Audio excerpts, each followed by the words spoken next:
17-18 sentyabr kunlari Ostona shahrida jahon va an'anaviy dinlar yetakchilarining 8-syezdi bo'lib o'tdi.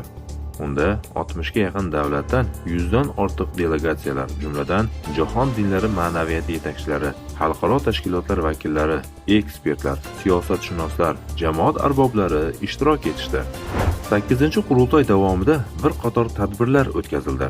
Ularning asosiy yalpi majlisi dinlar muloqoti kelajak sari sinergiya mavzusiga bag'ishlandi.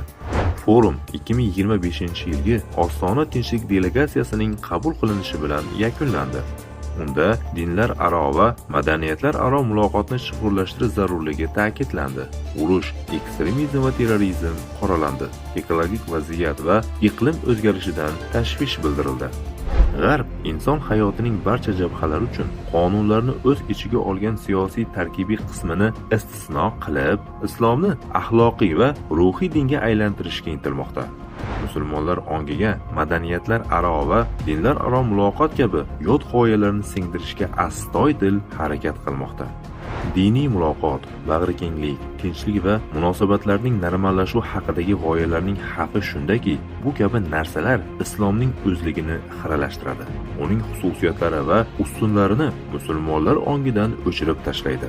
Islomning o'zligini yo'qotadi.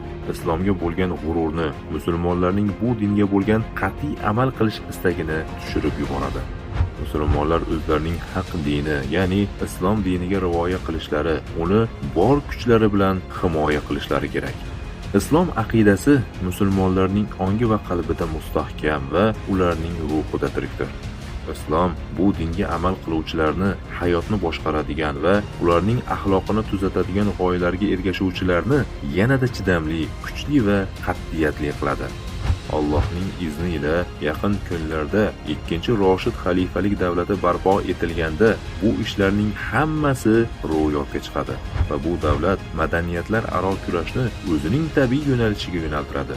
Bu esa islomning butun dunyoda ustun bo'lishiga olib keladi.